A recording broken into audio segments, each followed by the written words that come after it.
ये तो चार चीजें ऐसी हैं, यानी आपकी उम्र, आपका खानदानी हिस्ट्री और आपकी जीन्स, और अगर आपको पहले कोई दवाएं मिल चुकी हैं कैंसर की, इन सब चीजों से कैंसर की रिस्क बढ़ती है। लेकिन कुछ चीजें ऐसी हैं जो आप बदल सकते हैं रिस्क उसकी, जैसे स्मोकिंग है, आपका अगर वजन ज्यादा है, आपकी डाइट खराब है, आपकी ग़िज़ा नहीं ठीक, आप एक्सरसाइज नहीं कर रहे, या आपको कुछ ऐसे इन्फेक्शन हुए हैं जैसे हेपेटाइटिस हो जाए, जैसे आपको, या फिर आप हार्मोन्स ले रहे हो किसी तरह के, या आपको कोई ऐसी एक्सपोजर हो जैसे आपने जहरीली हवाएं या जहरीली फिजा में सांस लिए हों, रेडियोथेरेपी मिली हो, इन चीज़ों से एक्सपोजर से भी हो सकता है। और जाहिर है अगर आपका कुव्वत दिफा जो है वो किसी भी वजह से जिस्म में कम हुई भी है, लेकिन इन सब में जो चीज़ कॉमन है कदीर, वो है इन्फ्लेमेशन।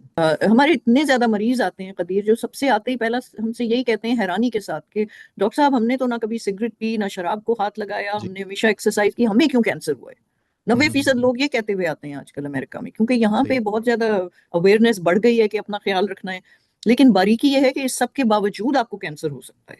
इससे पहले कि कैंसर आपको ढूंढे, आप उसकी तशखीस कर लें, वो 5 टेस्ट हैं, जैसे पैप स्मीयर कर लेते हैं, मर्दों के लिए पीएसए का लेवल कर लेते हैं कि प्रोस्टेट कैंसर पता चल जाए, खवातीन के लिए हम्म, मैमोग्राम्स कर लेते हैं, और ये आपकी आंतों के और पेट के कैंसर के लिए आप एंडोस्कोपी, कोलोनोस्कोपी कर सकते हैं। तो ये जो चीजें हैं, इनमें बारीकी ये है कि इनको आप साल में ज्यादा से ज्यादा एक दफे करेंगे, सही। लेकिन वो जो पूरे 11 महीने बीच में आएंगे उनमें भी तो कैंसर हो सकता है। कोई 10 साल पहले हमने ये फैसला किया कि खून में से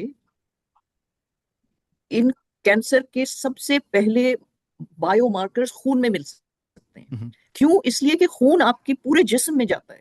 अगर वो लिवर सही। पे खून जा रहा है तो वहां के मार्कर्स उठा लेगा, अगर वो ब्रेन में जा रहा है तो वहां से खून में आ जाएंगे। तो you can use blood as a window into all hmm, kinds of diseases.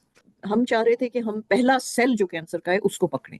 तो आप सोचिए सही। कि अब कितनी डिफरेंट फील्ड्स को मिला के सब ने मिलकर काम किया है, तब ये ऐसी किस्म की मिनिचराइज्ड ऑटोमेटेड डिवाइसेस आ रही हैं हम्म, जिनसे आपको पैदाइश से मरने तक पहला सेल ना सिर्फ मिलेगा, बल्कि आप उसको हमेशा के लिए मार भी सकते हैं।